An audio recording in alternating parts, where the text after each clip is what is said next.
Je vais vous raconter l'histoire de Robert, un homme de 98 ans qui a vécu une expérience inimaginable. 47 jours auparavant, il était mort. C'est une déclaration qui pourrait surprendre, mais il savait que son expérience était bien réelle.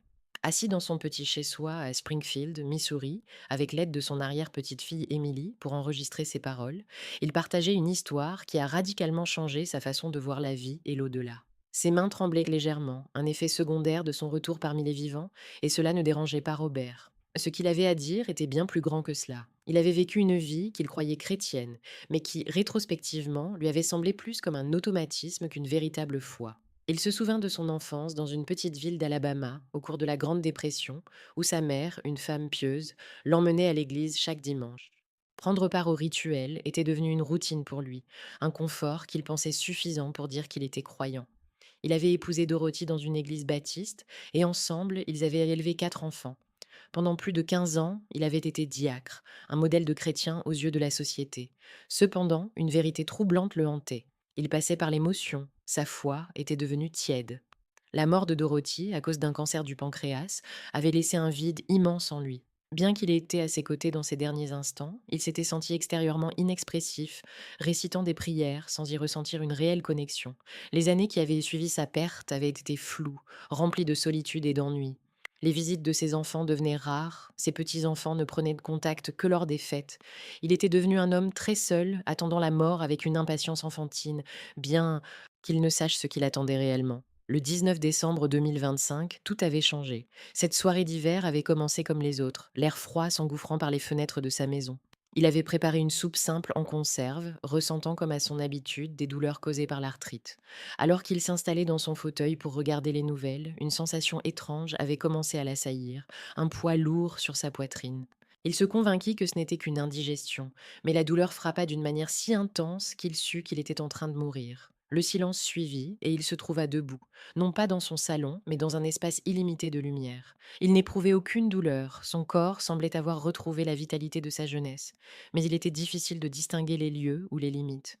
Lorsqu'une voix douce, mais puissante, l'appela par son nom, il comprit qu'il était maintenant face à Jésus. Cette présence, bienveillante mais pleine d'autorité, le confrontait à une vérité qu'il avait évitée toute sa vie. Les yeux de Jésus, remplis d'une douceur inébranlable, lui révélèrent ses secrets les plus intimes, exposant chaque faille de son existence, mais sans aucune forme de jugement. C'était l'amour pur, un amour ayant la capacité de percer les cœurs, et Robert se retrouva à genoux devant lui, regrettant d'avoir gaspillé tant d'années. Jésus, loin de réprimander, lui dit avec patience qu'il avait des choses à lui montrer. Il lui révéla la réalité de ce qui se passait sur Terre, cette bataille spirituelle que tant de gens ignoraient, absorbés par les trivialités de leur vie. Alors que le monde semblait paisible vu du ciel, Robert fut choqué de voir ces ombres cauchemardesques entourant chaque être humain, ces démons qui les manipulaient à leur insu. Sa voix tremblait alors qu'il réalisait que ces ombres s'imposaient à ceux qui ignoraient leurs réelles conditions spirituelles. Jésus expliqua que beaucoup, même dans les églises, avaient échangé le vrai message pour un confort illusoire. Le point culminant de cette révélation fut lorsque Jésus le mit en garde que le temps était compté. Des événements sombres s'annonçaient, et des compromises quotidiennes éloignaient encore plus les gens de la vérité. Pourtant, au milieu de cette obscurité, Jésus lui montra aussi les gens qui, authentiquement connectés à lui, brillaient comme des étoiles dans la nuit. C'étaient ceux qui choisissaient de vivre pour lui, qui savaient vraiment ce que cela signifiait que de le suivre. À ce moment-là, il lui délivra une mission, retourner sur terre et partager ce qu'il avait appris. La voix de Jésus lui résonnait encore à l'esprit, alors que Robert s'éveillait brutalement, le monde médical s'activant autour de lui. Ses proches, en attendant, perçurent son incohérence, mais lui savaient que son message était vrai. Chaque seconde de son retour à la vie était précieuse. Ses yeux s'ouvraient sur une réalité nouvelle, et son but était clair. Chers auditeurs, d'où regardez-vous cette histoire? Robert Mitchell, âgé de 98 ans, vivait la transition d'une existence morose vers une révélation spirituelle intense. Après 47 jours de la mort, il revivait profondément chaque moment de ce qu'il avait vécu. Ce qu'il avait découvert de l'autre côté n'était pas simplement un aperçu de l'au-delà, mais une prise de conscience implacable des réalités spirituelles cachées derrière le monde que nous percevons. Assis dans sa maison de Springfield, Missouri, il racontait son histoire à sa jeune arrière-petite-fille Emily, qui l'aidait à retranscrire son message dans un élan de détermination. Avant de passer à ses visions, il savait qu'il fallait que les gens comprennent qui il avait été. Pendant 73 ans, Robert croyait être un bon chrétien, mais à présent, il réalisait qu'il vivait une foi tiède, sans profondeur. Né dans une famille pieuse en Alabama durant la Grande Dépression, il avait appris à jouer son rôle de croyant. La routine de l'église hebdomadaire, des prières récitées sans réflexion, l'avait conduit à une forme de confort spirituel, mais aussi à l'éloignement de Dieu. À quoi bon honorer Dieu avec des mots quand le cœur était loin de lui? La mort de sa femme Dorothy, frappée par un cancer du pancréas, avait péniblement éveillé chez lui un sentiment de vide inexistant auparavant. La douleur de la perte, plutôt que de le rapprocher de Dieu, avait révélé la vacuité dans laquelle il avait habité. Les années qui suivirent ne furent qu'un long ennui, une attente passive de la fin des temps. Et puis, lors de cette nuit fatidique, il avait souffert d'une crise cardiaque, ce qui avait marqué le début d'une transformation profonde. Ce qu'il avait vécu lors de son passage dans l'au-delà allait bien au-delà des concepts religieux, traditionnels. Il avait rencontré Jésus et, en sa présence, il était devenu conscient de l'intensité de l'amour divin. Cette rencontre avait bouleversé sa perception de l'amour, passant d'une affection superficielle à une connexion réciproque, puissante et radicale. À genoux devant lui, Robert se rendait compte qu'il avait commis une grave erreur en vivant une foi confortable, sans jamais vraiment embrasser une relation authentique avec le Christ.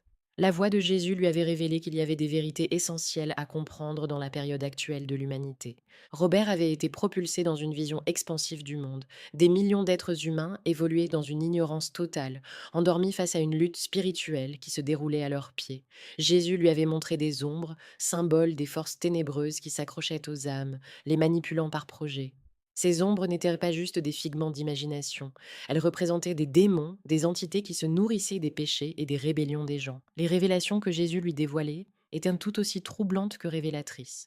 Les églises, qu'il avait autrefois cru être des refuges, étaient elles aussi d'authentiques champs de bataille spirituelle où la vérité était troquée contre le confort. Jésus était resté à la porte, battant à chaque cœur qui ne lui ouvrait pas, alors que les assemblées ignoraient la souffrance par la musique et l'animation. Il remplace la vérité par le divertissement, disait-il, témoignant d'une tristesse profonde. Robert comprenait qui il avait été dans ce système, un fidèle qui n'avait jamais vraiment cherché à connaître son Sauveur.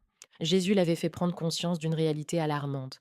Peu à peu, la culture et la société s'éloignaient de Dieu, créant une obscurité de plus en plus forte tout autour. De plus en plus de familles se déchiraient, non pas par des événements spectaculaires, mais par des compromis quotidiens. La technologie, au lieu d'être un outil de connexion, servait à isoler les gens, les rendant plus solitaires que jamais. Les jeunes perdèrent leur sens moral dans un déferlement de contenus pernicieux, tandis que les vérités spirituelles étaient dévalorisées dans des milieux éducatifs qui refusaient à la mention de Dieu. Robert fut témoin d'une menace imminente pour la foi véritable. La persécution, loin d'être un lointain souvenir, était sur le point de devenir une réalité qu'il devrait vivre dans les temps à venir. Jésus l'avertit que la culture du confort, tant prisée par les chrétiens, avait préparé le terrain pour que de nombreux croyants abandonnent leur foi face à la pression. Mes véritables disciples brilleront dans la nuit, lui avait promis Jésus, leur fidélité et leur compréhension crue de l'amour de Dieu les éloignant des ténèbres. Ce fut alors qu'un changement survint dans la vision, menant Robert vers un espoir inattendu. De petites lumières scintillaient, illustrant des groupements de personnes réellement engagées.